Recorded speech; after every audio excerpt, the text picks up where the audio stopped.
Ah, you just hit me, babes. Jaylo.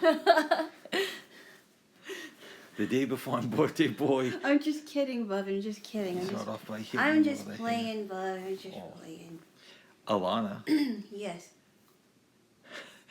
Now do you kind of get why I have a food processor?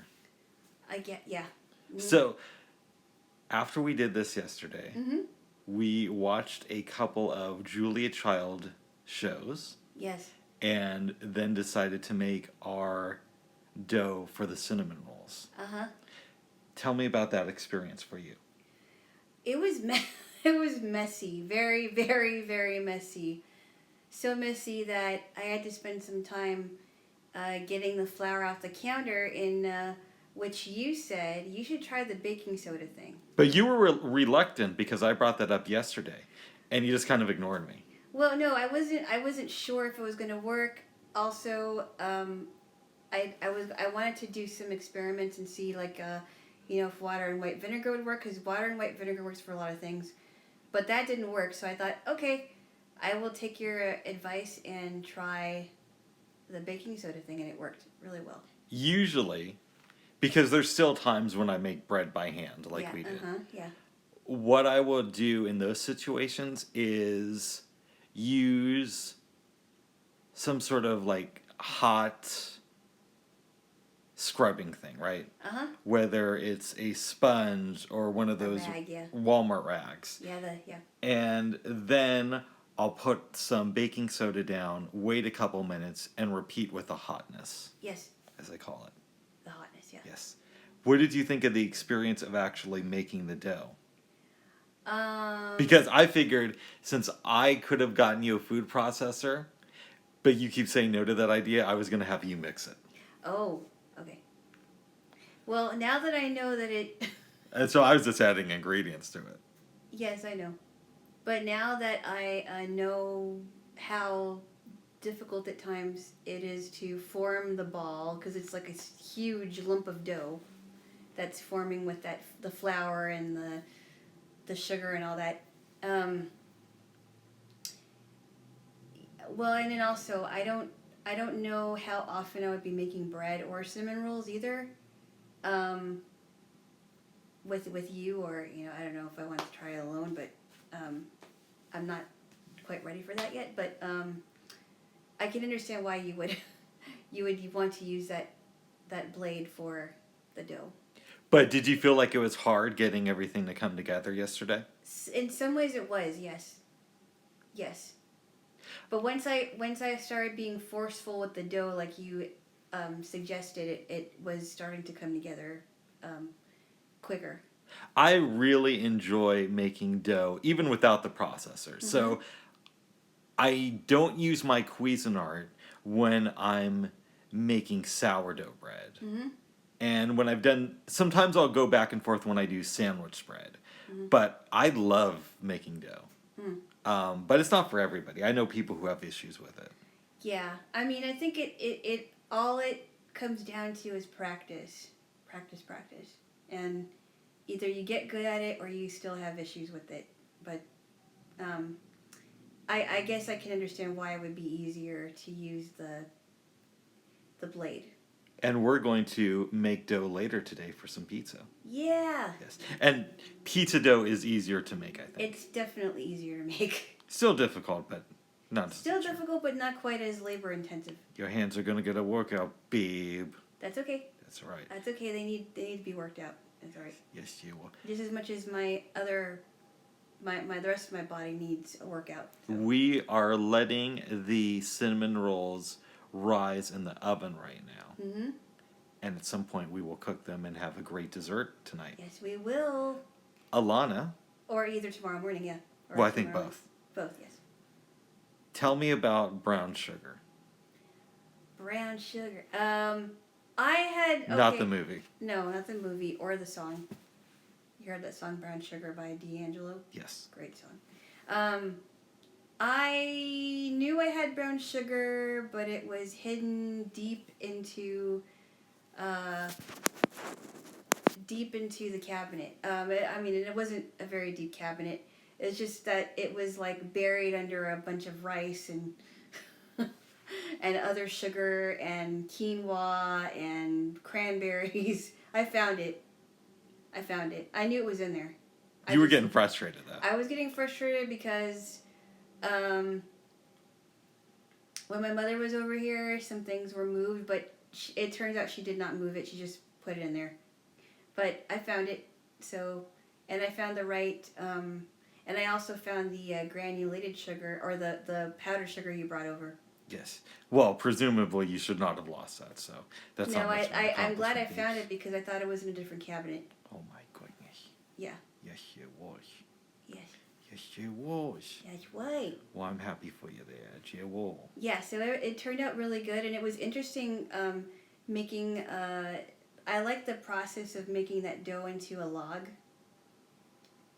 Slowly rolling it up like a log. Yeah, I felt you were rushing it a little bit too much because I tried to take a little bit more time with it, but it didn't matter at the end because we got it worked out right. Yeah, it did. I eventually slowed down and. Because you were trying to it was a competition. I was doing one part, you were doing the other. I'm slow, babe, slow.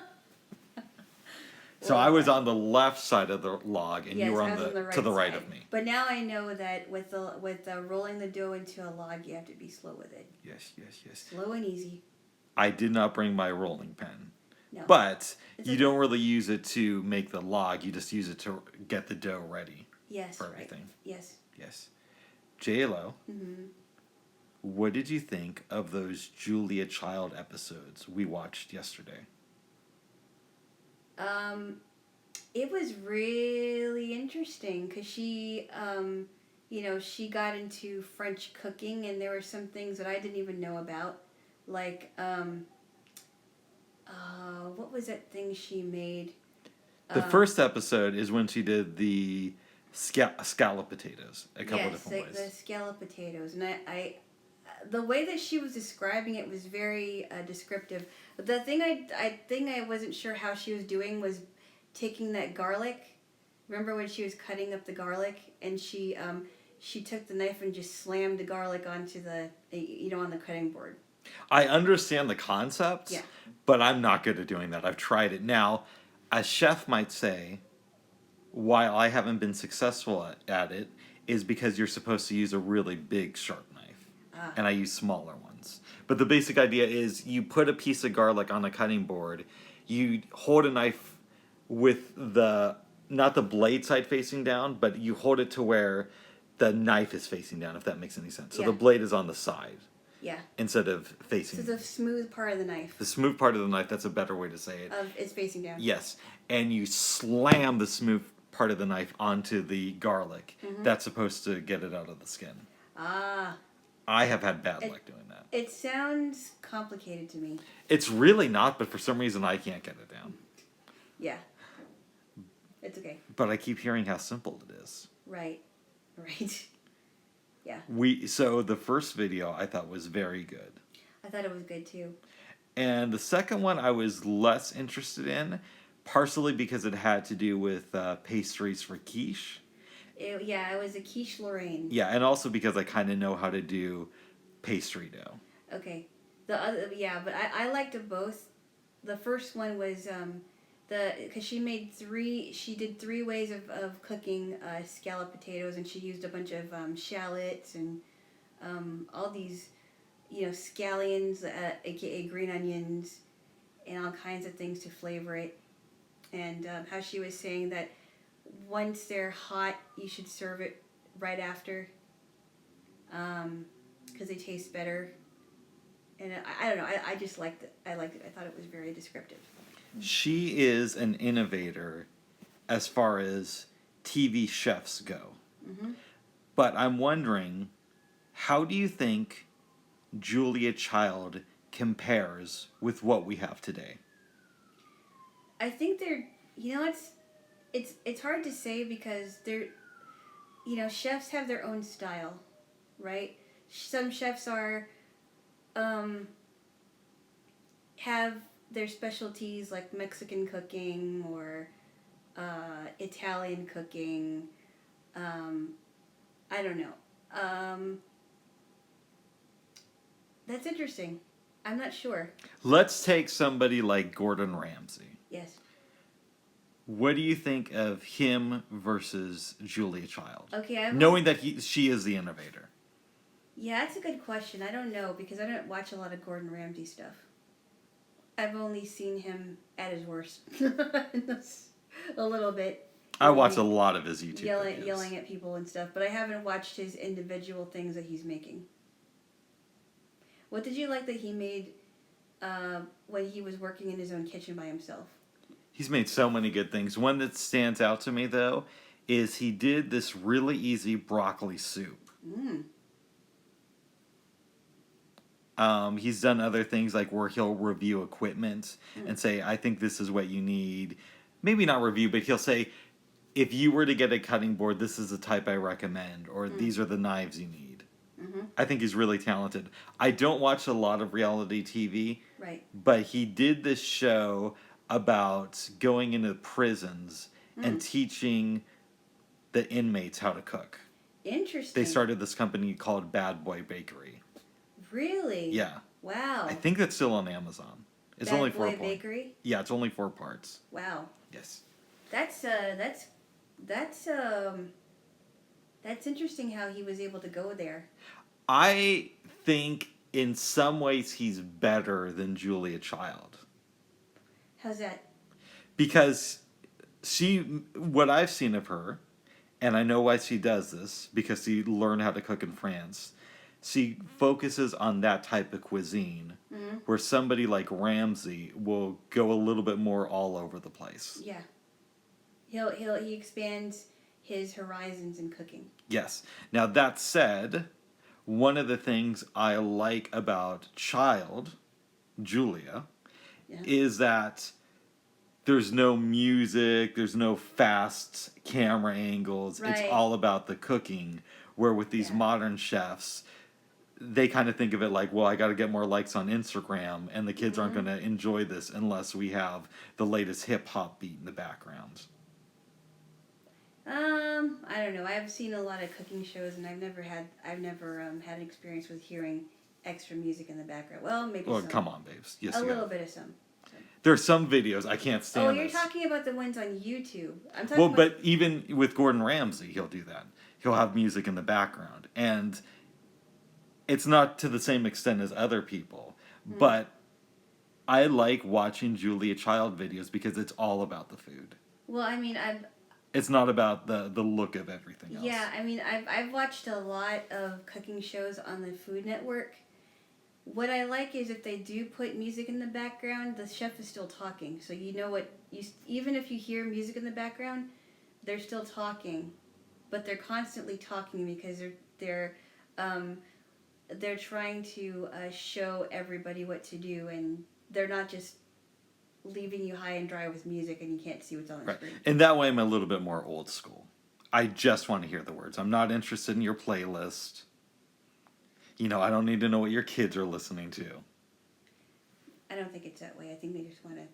I'm guessing the reason why they play it is just to get the... just to put everybody in the... Or to make it... What am I trying to say? I don't know, babes. I think it's kind of what people that are... because some people have jobs of...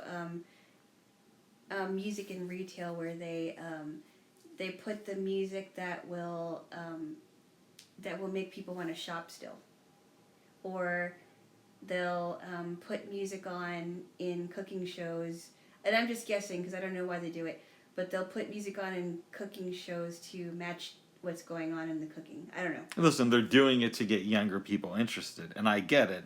I'm just saying it doesn't really work with me. I don't know if that's what they're doing. Yes, it is why they're doing it.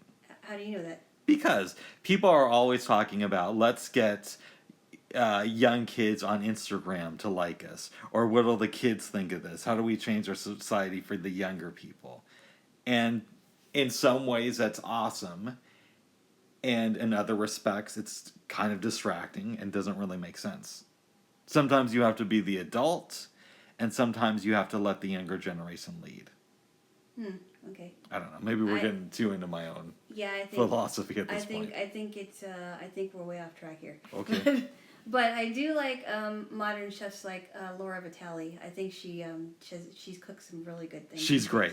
Yeah. We are pretty much plagiarizing her cinnamon roll recipe. But it was a good recipe. I watched it. I liked.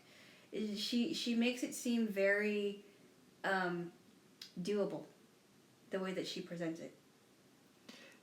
And she seems like she's probably a nice person too. Yes. Yeah. Like I enjoy Gordon Ramsay's videos. I'm sure he's a very hard worker. Mm-hmm. But something tells me if we met each other, he wouldn't like me, and I probably would go away hating him. Yeah. And with Laura Vitale, it's not that we'd become best friends, but I think if we ever encountered each other, it would be a nice experience. She seems very pleasant. Yeah. She seems like she really likes her job, and she wants to show people that she really likes cooking and baking. With Gordon Ramsay, did you get the sense that he is, he has like a certain way of doing things? Well, of course, every chef develops their own techniques. Yeah. And there's nothing wrong with that. I just get the feeling that my personality would not jive with his.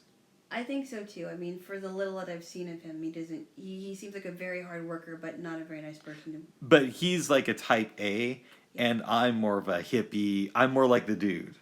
I've got a lot of dude in me. Would you agree? I don't think you're quite like the dude. He just seems very...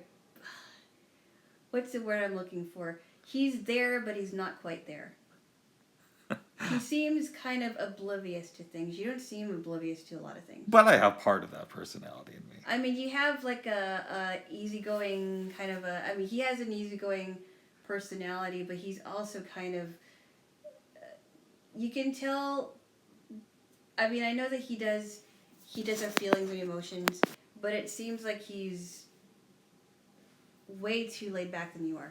This might be a good opportunity to segue into talking about the films we watched. Oh my.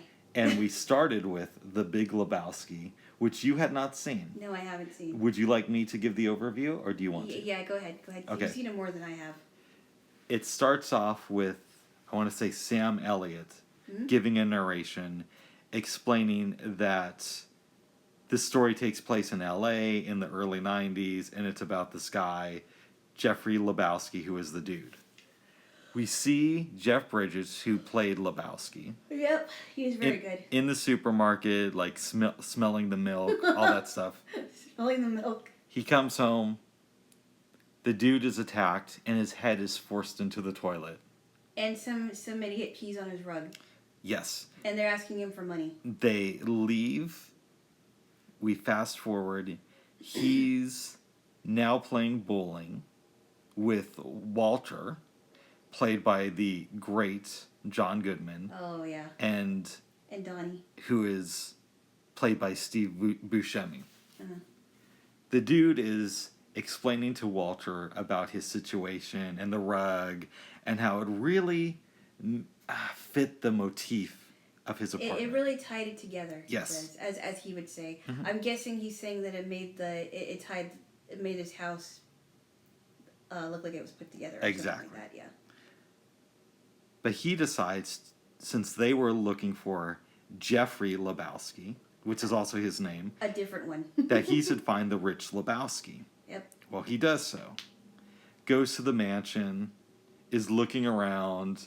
There's this sniveling assistant. I forget his name, even though I've seen the movie like 10 times. I don't remember his name either. Brant. Yes. Even I knew that, and I Oh my! But I'm bad with character names. Brant. I don't know character names that well. His babes. name was Brant. Okay, babes. Yes, you paid attention to that one. I did. I worry about the important stuff. So. Oh my goodness. He's looking at pictures. We meet the other Jeffrey Lebowski, who is in a wheelchair, and that will come up later in the film. The older Lebowski, we should refer to the rich guy as that. The older Lebowski. Yeah. Is an asshole.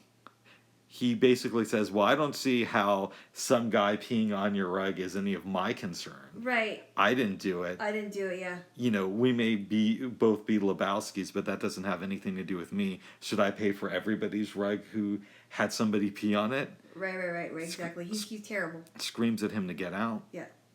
Brent escorts him out.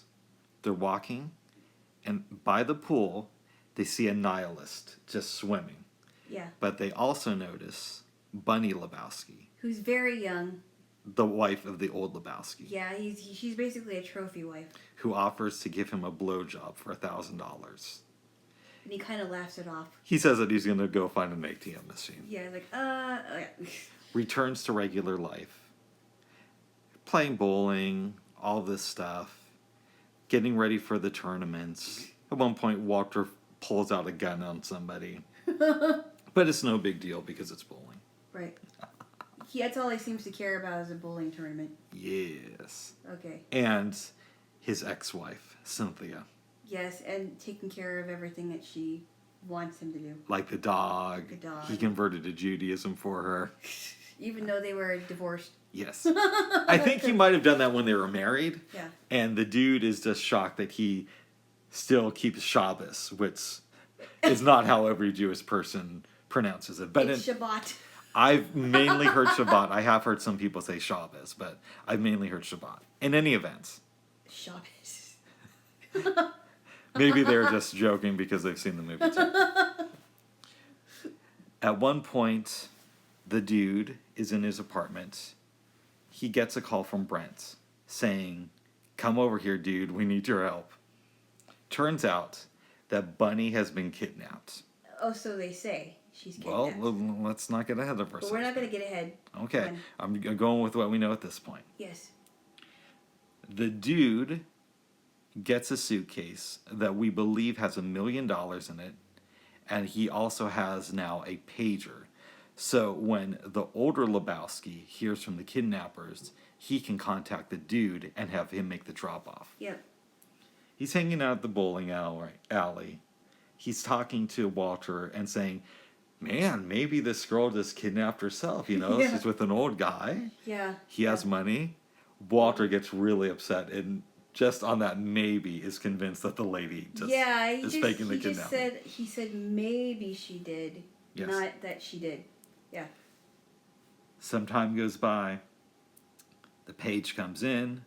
The dude is given a cell phone and is told, "Hey, this is where you need to go. The kidnappers are going to contact you." He picks up Walter. Walter says, "I'm taking charge of this. Yeah. Here's a fake suitcase with my dirty underwear in it. We're going to give that to the kidnappers. And if I have to, I'll beat out the information." The dude's cell phone rings. He picks it up. Kidnappers say, "Okay, we're not going to meet in person. I want you to throw the suitcase out past this bridge." Walter throws out the fake one. He jumps out of the car. The dude crashes it, comes out. The kidnappers drive by, and we think that Bunny is done for. Right, and he said, "We have the money." Yes. And he's thinking, "Oh my goodness, we're gonna die. They're gonna kill me. They're gonna kill you. We're all done for. Bunny's gonna be dead." But Walter is still like, "Fuck it, dude. She kidnapped herself. This is no big deal." And he said, "I said maybe." He's trying to say, calm down. They go bowling, and Lebowski's phone starts to ring. We can assume that it's the older Lebowski. Mm-hmm. But there's still, he doesn't want to say anything that he botched this up. Yeah. They leave the alley, and the dude's car has been stolen. So he reports it to the police. I love this scene because they're like, "Did you have anything of value?" And he responds with, "My briefcase. It had my work papers that I use use for various jobs." And they're like, "What do you do?" And he says, "I'm unemployed." He's trying to think, what's in it? Okay, so Yeah. let's rewind for a second. Mm-hmm. When he got out of the meeting with the older Lebowski, he told Brent that he was allowed to take one rug, even though that's not what the guy said. Yeah. That rug was stolen, and he's also telling this to the police. Yep. While he's explaining this, he gets a call and a lady named Maud leaves a message Yeah. saying, "Mr. Lebowski, I have your rug. Let's talk about this." And she happens to be Maud Lebowski, who's the daughter of Old Jeff Lebowski. Yes. Yeah, older Lebowski. He goes there, has some drinks, some fun. She tells him, "Go and see a surgeon because we punched you out when we stole your rug." Yeah, and it's fix your jaw. Yeah. Yes. And if you can retrieve the $1 million, which my father took from this foundation that we started, the Little Lebowski Overachievers. The Little Lebowski Overachievers, yep. Yes. That's what I love. I love when he's looking at the pictures earlier on and he's like, "This guy has a lot of kids, man. They must have all these different mothers." Yeah. Yes. Different mothers. But if you can get the money back, we'll give you 10%, $100,000. Yeah. So Lebowski's like, okay. He's seen what's going on. He gets a cab ride home. Maybe it was a limo. I think it was a limo, actually. It was a limo, and he's telling this guy all his problems. The guy's as much of a complainer as he is. Kind of like an imitation Andrew Dice Clay. Yeah. Yes.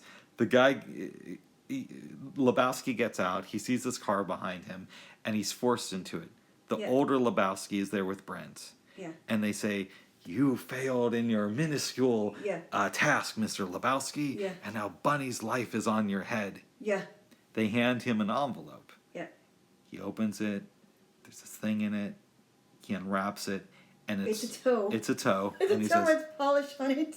the older Lebowski tells him, "Any more harm that comes upon Bunny's head will be visited on you tenfold, sir." Tenfold, sir.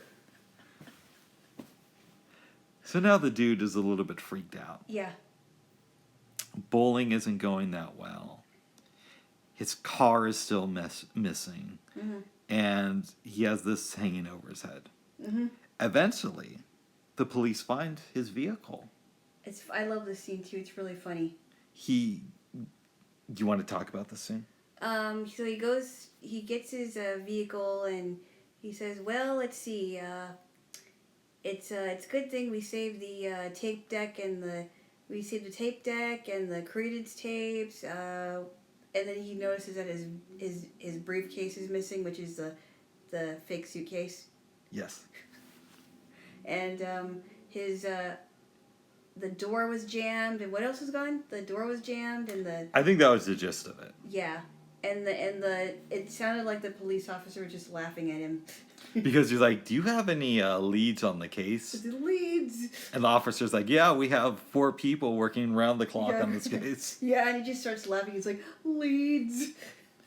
Okay, so I might be skipping over some stuff, but yes. At one point the dude is driving down the road, drinking a beer, smoking a joint, and he looks out his window, sees that a car is following him. The joint falls out into his lap. So he's like grabbing his crotch. He stops the car, moves over, and he sees a piece of paper sticking out from the seat. He sees that it's homework from this kid, Larry. Oh, yeah. Okay. Oh, yeah. So,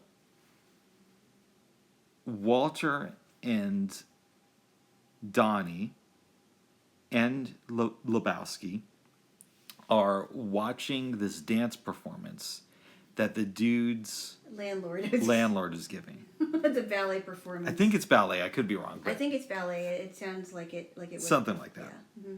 It's kind of weird. Something weird. Actually, Danny and the dude are already there. Then Walter comes in and he says, "I tracked down this kid. His name is Larry, and you'll never guess it. His father created the show Brandon, which is a fictional show." It's a fictional show, and he's like singing the theme song to Brandon. And yes. So they're like, "Okay, let's go over and get your suitcase back." Right. Drive up. Walter notices a car, which comes up later on in the movie, but not too much later. They go inside. The creator of Brandon is on some sort of life support system, and John Goodman is just saying, Brandon is just such an inspiration, especially the earlier episodes. Larry comes in, and he's, I don't know, like 14, 15. Young kid. Very quiet. Doesn't say anything at all. Walter has a suitcase with him, and he pulls out the homework, and he says, like, is this your homework, Larry? Is this your homework? Larry, is this your homework? Answer me, son. Larry, is this your homework? Finally, the kid is not breaking, so John Goodman says, you're about to enter a world of pain, son. He leaves the house, gets a golf club out of the dude's car, and starts smashing up the windows That he thinks is... to another vehicle. Yeah, that he thinks it's a car that Larry stole. Yeah, or bought. Or bought, yeah. Turns out it's belongs to somebody else. That other person gets mad. Takes a golf club to their car. Yes.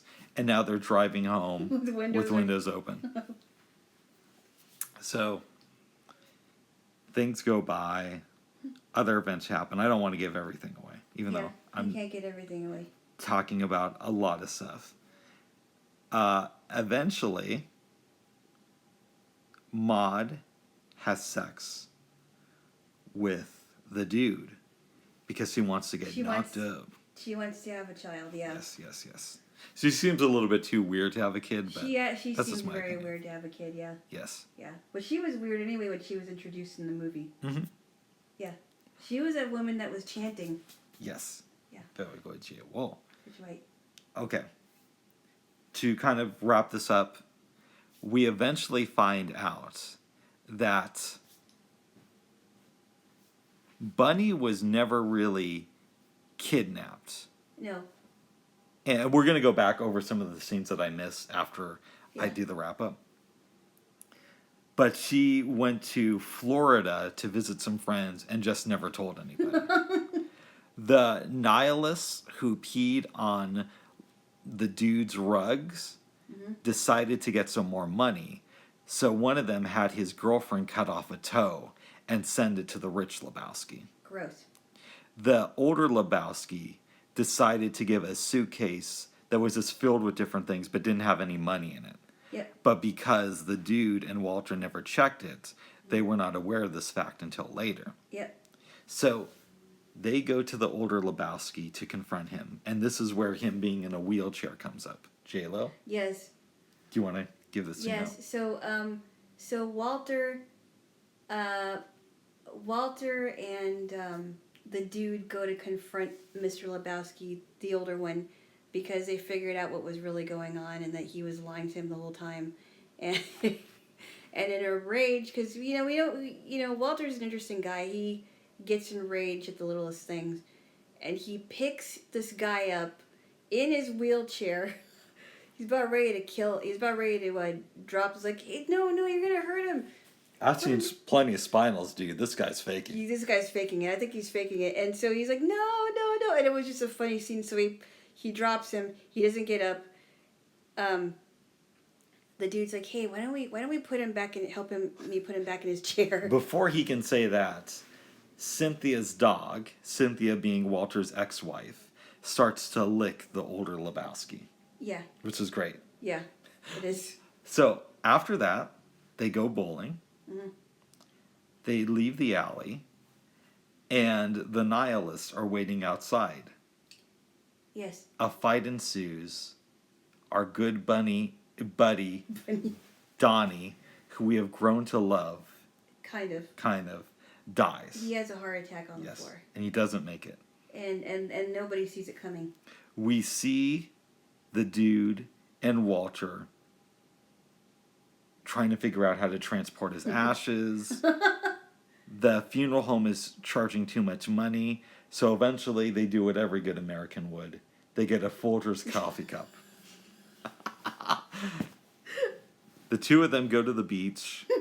Walter's holding the cup in his hand, or the can, and he's giving the speech about Vietnam. Which doesn't even really make any sense. Yes, but we know that Walter served there. Yeah. He throws the ashes to the wind, and they blow back onto the dude.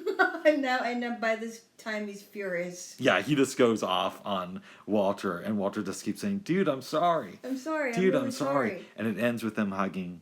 The next scene, they're at the bowling alley. The dude gets some beers. Sam Elliott, as a cowboy narrator, comes back, says that Maud's pregnant, and a few other things, and the movie ends. Yeah. What did you think, Jaylo? Knowing that this is a film, I wouldn't say I love this movie, but I hold it in high regard. A religion has sprung up from this movie. I think it's called dudism. What? Yes, and I'm not joking about it. Are you serious? Yes, no, I'm not. You're not serious. I know, I'm serious. A religion has sprung up from this movie. I don't know how seriously the members take it, though. But I am not a dudist. Doesn't sound like a serious religion to me. I don't take the movie, I don't hold it in that pantheon, right? But I think it's a great film. It's a little strange. Tell me your take on it. Did you like it, first of all? I liked it. It's different in so many ways. But, it's not my favorite movie, but I enjoyed it. I thought it was really funny. Do you see how I would enjoy it? Yes, you've got that sick sense of humor. Oh my goodness.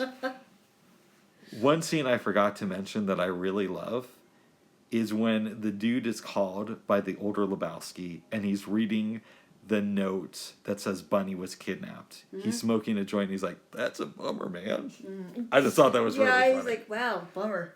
Yeah. You're like his reaction was so, wow. Bummer. Or right after Maud has sex with the dude and she's explaining that she wants a baby and he's like, well, let me tell you something about the dude. And he's about to explain that he doesn't want to be a parent. Yeah. And she basically says, listen, you're poor white trash. I picked you because I'm not going to run into you anyway.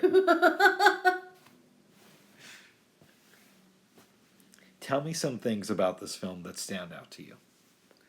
I think I just never got over, because Walter's kind of in his own little world, right? He's like, when he says something and he'll say something, he'll make a statement, whether it's wrong or right, and he says, am I wrong? Am I wrong? Am I wrong? Because in his mind, he thinks he's right all the time. And that he has the right to, just because he was a vet, that he could just go off on everyone and just take out his gun. Because it's possible that, and this is my theory, maybe he has some PTSD issues. I don't know. But I just never got over his character. It was you just didn't know what he was going to do next, it seemed like. I have said this here before, but it bears repeating. I knew somebody in Boulder who reminds me a lot of Walter. Mm. And this person and I are not cool. We dislike each other now. Mm-hmm. And I'm not going to go into the reasons why, but I believe I'm in the right. This person's in their own world. Mm-hmm. And everybody who knows us gets to decide. But the fact that most people have agreed that I'm in the right says something. Yeah. But we know mutual people, and one day, a mutual friend is trying to explain this person to somebody. I walk by and say, he's kind of like Walter from the Big Lebowski. Our mutual friend looks at me and he says, oh yeah, that's right. Uh-huh. That's a good description. Uh-huh. I understand what you mean. Because Walter is obsessed with his ex-wife. Yeah. Just like this guy in Boulder is obsessed with his maybe current wife. They keep going back and forth. They keep changing it, apparently. Walter keeps talking about Vietnam. Mm-hmm. This guy talks a lot about veganism. That's his Vietnam, right? Yes. Just different things like that. He thinks he's right. Yeah, he thinks he's right all the time. All the time. And if no one is agreeing with him, he'll just go off. So there's parts of this movie I'm watching and I'm just focusing on Walter because he reminds me of this person. Mm-hmm. And I'm wondering what that was like for you. Do you feel like you've heard me talk about this guy a lot through the years. Do you feel like you know him better now? Strangely enough, I feel like I know him more and more, even though I've never met this person and I'm not planning on meeting this person. Walter never farts in the movie, but the guy I knew would fart and just like clear the room. Ew. And I imagine Walter could do the same thing. Ew, yeah, I forgot you told me that. Gross. Gross. Yes, That's disgusting. Yes. That's just gross. A question I have for you, babe. Yeah. How do you feel about Donnie? because before he dies, he's always being told to shut up and that he doesn't know enough about the situation. I felt bad for him because I feel like we didn't really get a chance to know this guy. He's just kind of there.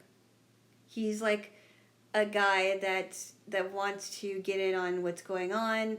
He's a part of the bowling league, correct? Yes. He's a part of the bowling league. Walter's always telling him to shut up. You don't know anything. And he just never speaks up and says, well, you shut up, right? He never stands up for himself. He's kind of there. When they go to visit the kid, Donnie is told to stay in the car. Yeah, it's like, what is wrong with everybody? What is wrong with Walter? I mean, I would imagine Donnie might be a nice guy, but he just was left out of everything, it seemed like. I just felt bad for this guy. And then nobody knew that he even had any health problems until he pretty much fell on the floor and died. Yes. Nobody knew that. And then now, Walter is saddened by his death, even though he never treated him like a friend. So he turns the memorial into his own agenda. Oh, that's true. When he starts talking about Vietnam. That's true. That's very true. So I don't know. I mean, I felt bad for Donnie. I really did. I didn't really... there was no depth to his character. Another thing we should talk about, and I don't think I mentioned it, when Maud and the dude are together, Mm-hmm. she explains to him that her dad doesn't really have any money. He's just living off the exploits of his ex-wife and the charitable foundation. Right, and she and the daughter's the one who got rich. Yeah, and up to this point, we are led to believe that not only is the older Lebowski rich, but he also thinks that people don't pull their own weight. Yes. And he's so brilliant for becoming a success in life despite his disability. But he's not. What do you think of the older Lebowski? Is he sad in a way, or does he make you angry? Well, I think towards the end, I'm pretty much done with him. I'm pretty angry that he would be preachy about putting your own, pulling your own weight, because he failed. He failed at it. And he's trying to make himself look good, even though he has a disability. And I think that's his own way of using the system, I guess. I don't know. I felt angry after a while. Do you feel that he got what he deserved? Yes, I do. As harsh as it sounds, I think yes. Interesting. I do. Yes. People have to, people make bad choices in life. They have to face the consequences, and he was facing his. Would you recommend this film, outside of here, to anybody that you know? Possibly. I mean, it's not my favorite one, but my dad might like it. I don't know. Yeah, somebody might like it. Nice. Well, people do like it, but people in your life might. People in my life might, yeah. Nice. Well, I'm glad to know that it was not a complete waste of time for you. No, it wasn't a waste of time. It was different. It was different. And you're not sure that you would watch it again. I don't know. But you're glad that you did. I am. Nice. I don't know if I'd watch it again just as much as I wouldn't watch some movies that you showed me, but... What other ones would you not watch again? The Bad News Bears. Oh, that's right. Yeah, you keep saying you don't like. No. But you like that overall. I mean, for the most part, I did. There were just some, very uncomfortable parts. Yes. And I just don't... I think once was enough. Okay. But you got to experience it. I did. I'm glad I showed you The Big Lebowski. The Big Lebowski. I thought you'd enjoy it more, but I'm glad you would give it a thumbs up. Yeah, I would.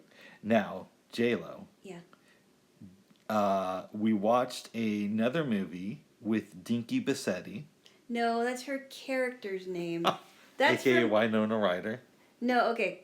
First off, it's Winona, not Yes. Winona. They're two different people. And they're two different characters. I gotta say, when you showed me Welcome Home, Roxy Carmichael, It's a great movie. I was expecting to hate it.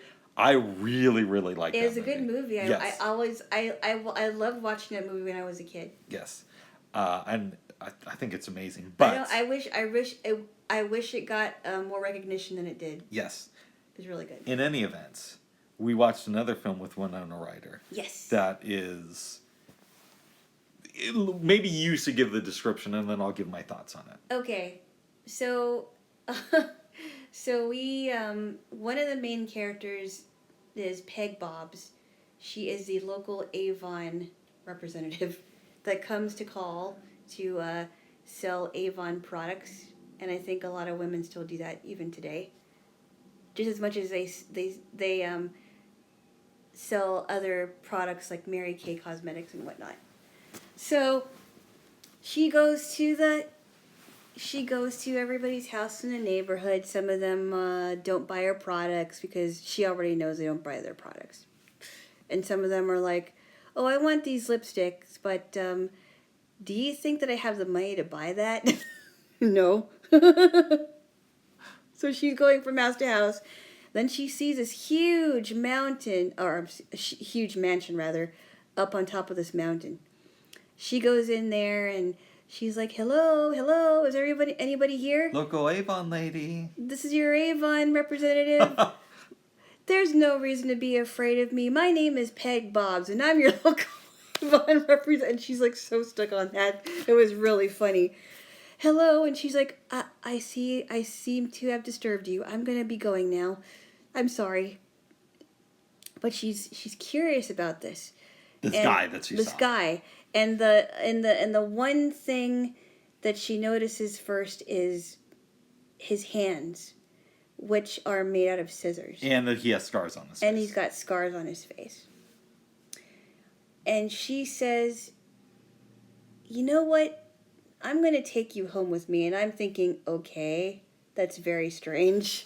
Even as a kid, I thought, she's taking him home with her. Okay. She just met this guy.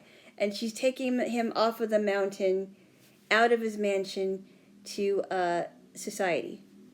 So she takes him home. She says, you can eat what you want in here. Maybe I'll let you have my husband's old clothes, Bill. And, he shows him pictures of the family. And then he falls in love with Winona Ryder's picture, who's, she plays Kim. She plays Kim in the movie. And so the neighbors are gossiping, Joyce, who's like the floozy of the neighborhood, and then there's Helen, and then there's Marge, and some other folks, and they're like, did you see this guy? I mean, did you see, I don't know who he is, but we should find out who this guest is. Chime in if you want, please. They go over to the house, and by this time, Edward has been there for a couple of days. We still haven't met Kim, but the neighbors knock on the door and say, hey, aren't you going to have a barbecue to introduce us to your guest? She's like, barbecue? What barbecue? And by this time, Edward has, cut these amazing things. For example, he made this sculpture of a dinosaur out of grass, and he also did sculptures of each member of the family. Yes, and so he has some talent. That. Yes, he does have some talent. Yes. The barbecue starts. Jaylo, take it away. The barbecue starts. He's meeting all these people. You start to kind of get to know Bill, who's pretty much out of it. Bill Bobs, and then of course there's Joyce, and she's again the floozy of the neighborhood, and. And before, there is one missing woman, and she's like this crazy... Jesus freak. I wouldn't call her that. Okay. I think she's supposed to be like this crazy prophetess lady that is warning... She's kind of hot. Oh, okay, that's nice. Keep going, babes. Is she really? Oh. I mean... If I was a guy back then, she's no Alana Jaylo. Hey, don't tickle me. I'm going to be birthday boy soon. So don't tickle the tuna be birthday boy. It isn't your birthday yet. I'm going to be birthday boy tomorrow. I know. I'm going to be birthday boy tomorrow. I'm going to be good birthday boy. Keep going, babe. Anyway, she's this crazy lady, and her name was Esmeralda. She was at the barbecue. And obviously, they didn't really like her much. So he's eating, and they're talking, and, they're trying to welcome him him into the neighborhood. He's probably taking everything in. And yes. And so chime on in here if you would, please. He's enjoying the situation. Things are going well. And they agree to like hang out with everybody later on. Things great. Then, late one night, Kim, who was away camping with her friends, comes home, goes into her bedroom, and meets Edward Scissorhands. You trying to grab my foot? I was playing with Alana's feet, as I said. And she's freaked out. And she's freaked out. yes. And she's like, what is he doing in my room? And I think he tears up her bed. Yeah, and he tears up her bed, and there's this huge flood of water in her bed, and she's like, "Mom, what are?" And she's crying.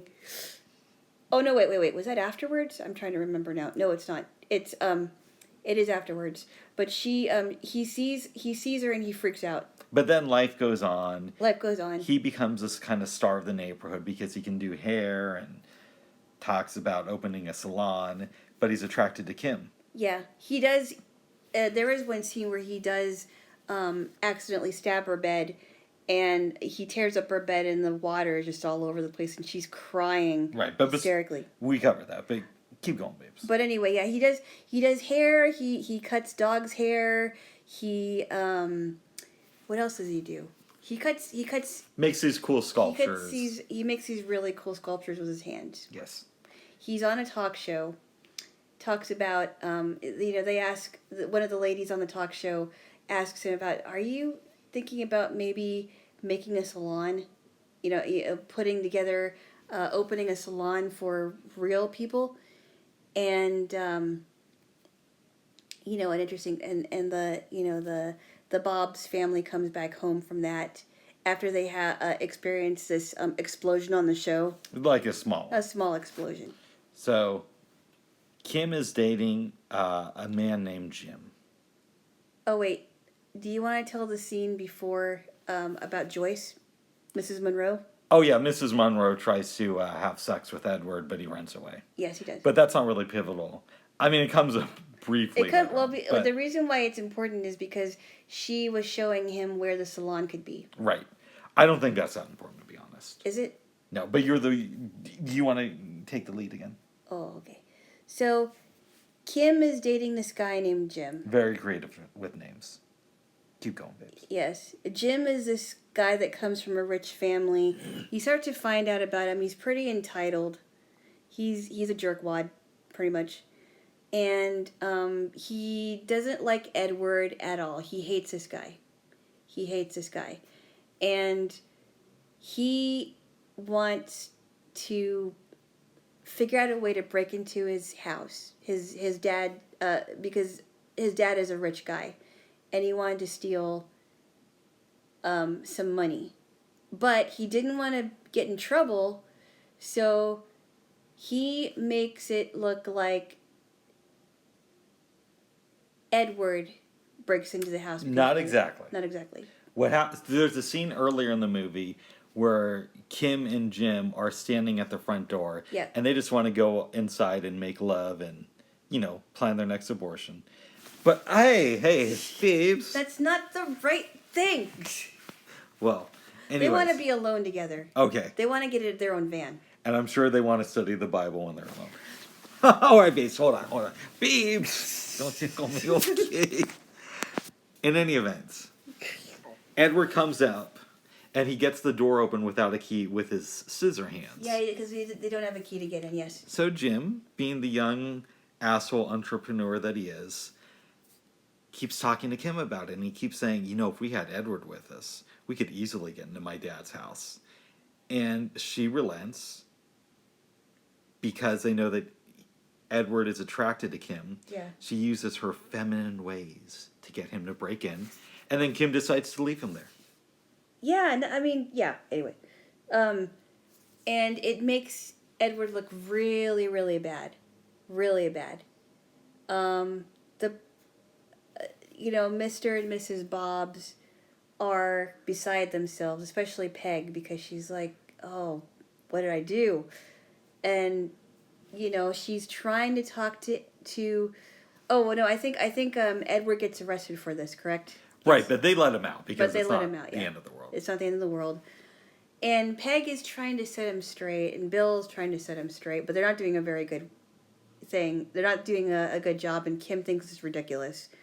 He already knows, what he did. He already knows what happened, and, and she knows that didn't really happen because she was there. She knows that Jim was the mastermind behind this whole But thing. meanwhile, she may know, but she ain't exactly speaking up either. No, she didn't do her part. No, keep going. So all this stuff is going down. They try to have a Christmas party. The women of the neighborhood turn against Edward, and even the floozies of the neighborhood who tried to seduce him. He raped me. He practically raped Joyce, and then Yes. Joyce is like, yes, and they have a teenage daughter in the house. Oh, the poor thing. Just like what happened to me, And she's the one who came on to him. I mean, after all the, the cookies that were made for him and everything, and they thought, oh, he was this horrible person. The Christmas party. The Christmas party was a nobody showed up. It was a bust. Except for Jim, Yeah. who tries to kind of attack Edward. Yeah. He runs off. People go looking for him. The police were called. There's some stuff that happens. He gets in a few minor events. And eventually goes back up to the mansion where Kim runs to. She runs to him. She tells him, I think she kind of apologizes because, she asks him, were you scared?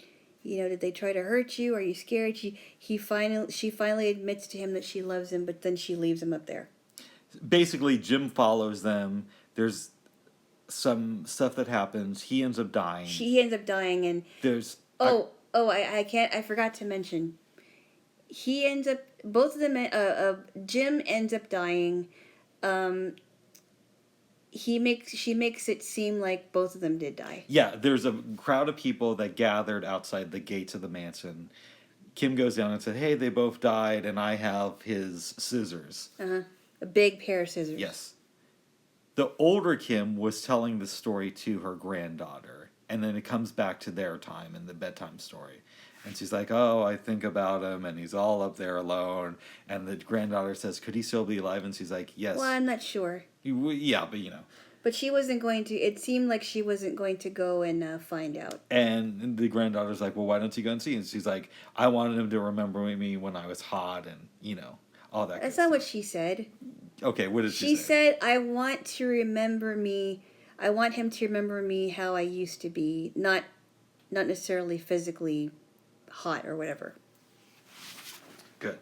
The movie ends showing a scene of her dancing in the snow. In the snow, yeah. Which was a flashback to an earlier scene. Right. Because it used to not snow. Right before he came. Right before he came, and then it snowed after he left. All right, so the movie ends.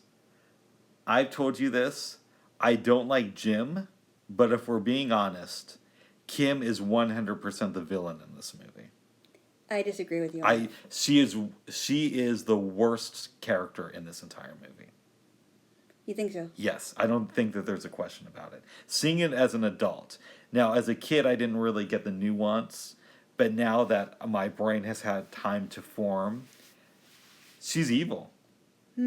I think she's an evil character. I don't think she's, I don't know.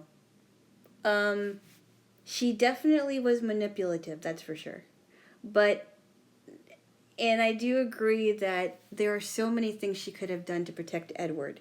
Because if she really loved him, she definitely would have stood up and protected him and said, no, this is not what happened. But just to say she's manipulative, some characters in other films have been that way. She doesn't change. She never changes, not even as an old lady. She's reluctant to tell this story to her granddaughter. She doesn't seem to have any remorse for basically sentencing Edward to a life of isolation. Right. She never grows. She never grows. Yeah, I don't know. I don't know what to say about that. Because think of it. Not only could she have come out after the cops arrested Edward, she could have told the townspeople the true story instead of making up something where he died and now he has to be alone. Very true. She never does the right thing. And this, of course, the idea that she's evil, of course, is a theory, and this is, I mean, obviously she's just a fictional character, but I never thought of it that way. I don't know. I don't like her at all. I think she's, without question, the villain of this movie is Kim. Which is interesting because it's told from her point of view, basically. And nobody else's point of view. Right, because she's recounting this to her granddaughter. Right. And she's reluctant to do that. Right. So she knows better. She knows that she's a mean person. But she's using these justifications like saying, well, I told Edward that I loved him and, and I got the townspeople off his back. But that's all she did. Right. That she didn't do anything more.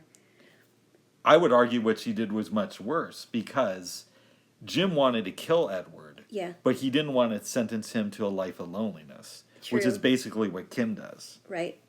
That's why I think that she's worse than Jim. And then I have a theory about why she, and not that I would be okay with it, but I had a theory about why she left him there. I wonder too because Edward was not a human; he was invented. He looks like a human boy, but he was invented with scissor hands. Okay, and I guess maybe she thought he would be better up there because he wouldn't be able to function in society. I don't know. Okay, let's go with that theory. Because hold on, I wasn't finished. All right. He wouldn't understand relationships as far as romantic relationships, having children, getting married, having children, things like that, and maybe she thought it was best for him to just not that I would be okay with it, not that it's correct. I just maybe that's a theory. I don't know. I think that's justification because she leaves him that. It's just a theory. I'm not justifying it. Hold on. She goes that night. She never comes back. She never goes to check on him to see how he's doing, to see how he's functioning away from everybody. Yeah. He was this big celebrity in the neighborhood, and because of her, he's now a pariah. Mm-hmm. He's a monster now, and she can't even visit the monster that she helped to create. Right. But let's talk about the other characters too, because we can talk about Kim and Jim all day, but Kim is by far a worse person than Jim. Okay, I totally disagree with you, but I do understand why you would think that. Okay. What did you think about Peg and Bill? I thought Bill was just kind of there for window dressing. He was so out of it. Yeah. He just didn't get it. Peg is out of it too, but I like her. She's fun. She's fun. She's well-meaning, but she really doesn't, like, she's very scatterbrained. Yeah, she's very dingy. She's very dingy. She's your local Avon lady. That's all she cares about. And Bill's like, yeah, whatever, He's just kind of, ow. Oh, you're hitting the recorder. That's like your shtick on this, babe. I'm sorry. That's okay. It's what you do. That's why we love you, Jaylo. Who's we? Me. But, I like Peg. I think this is a fun movie. And Peg is, in a lot of ways, I believe that this is like a parody of family movies and monster films. You know what I mean? Yeah. Yeah. Yeah, Peg is fun. Bill's kind of out of it. The other ladies are interesting too. I made an observation last night. You did. The Wicked Kim has a younger brother named Kevin. Yeah, he's kind of there too. Yeah, we don't need Kevin. Yeah, But we don't need Kevin. This film was released in the early 90s by 20th Century Fox. Who also released Home Alone. Right, so this time last year we watched movies with a character named Kevin released in the early 90s by 20th Century Fox. And this year we're kind of doing the same thing. Yes. Yes. I thought that was just kind of cool. That was good. Yes. Did you like this film more or less as an adult? Oh no! I still thought it was a classic in my book. Yes. I liked it. I wouldn't say that it's a classic, though. I'd say it's really good, though. Well, I say it's a classic because I consider it a classic. I remember watching it as a kid, and it's been so long. There were some parts that I didn't remember because it's been so long since the last time I watched it that I don't even remember exactly when I watched it. There are some things I got wrong. Like, I thought they made snow angels in this movie. You're probably thinking about a different one. Yes, I'm sure I am. Yeah. It's probably because he made snow statues up there. Yeah, and I was a little kid, so who knows what I was thinking at the time. And he was creating snow statues alone. That's right, Jaylo. And maybe snow angels. I don't know. Yes. We don't know. Would you recommend this film to other people? Yes, I would. Okay. Yes, I would. I always enjoyed it. I think I enjoy it just as much as I did when I was a kid. See, it's interesting because there are films I revisited when I was a kid that I would watch a lot. Mm-hmm. This was not one of those. But I remember liking it when I saw it. Okay. But you still enjoyed it, right? Yes, I did. Okay. Yes. So overall, it was good, babes. Yes. Except for that evil Kim. Oh my goodness, are we going to go over that again? I do respect Winona Ryder as an actress, though. Mm-hmm. After seeing this and Welcome Home, Roxy Carmichael. But you would watch for sure Welcome Home, Roxy Carmichael again. Oh, yeah. It's a great movie. Oh, yes. Yes, Yeah. and this was good. Yes. Yes. Jaylo. Yeah. Do we want to talk about our dinner last night? Oh, it was so good. Yes. It went off without a hitch. Well, not exactly. Well, why? So, I go in the kitchen. Jaylo had thrown some rice on the floor. And I start cooking the chicken, and then your fire alarm went off. Yeah, but that was quickly stopped. Yeah. That was the only hitch, though. That was the only hitch. It really. was very good, though. It was good. The rice turned out really good. We put some lemon zest in there and some salt and pepper. It was delicious. And the broccoli was really good. I was in charge of that. It just had the right texture. And the chicken was amazing. I'm glad you enjoyed the chicken. I was nervous. Oh, it was so good. It was really good. Yes. I liked it a lot. Oh, yes, it was. Mm-hmm. Yes.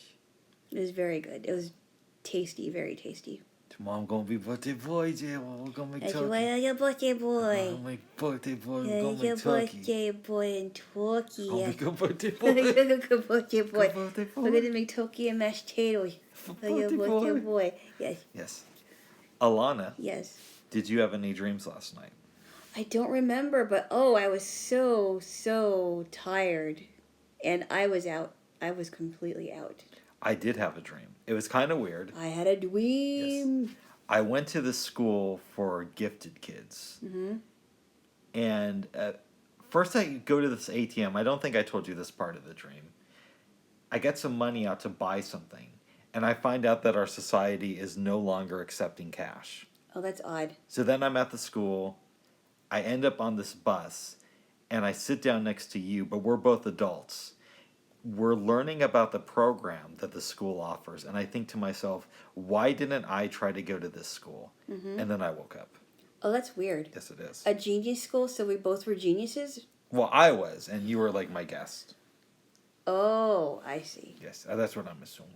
Okay. Well, you might be a genius too, babes. I don't know if I'm a genius. I don't think I'm a genius. so. Okay, but you know me, so give me a kiss, okay?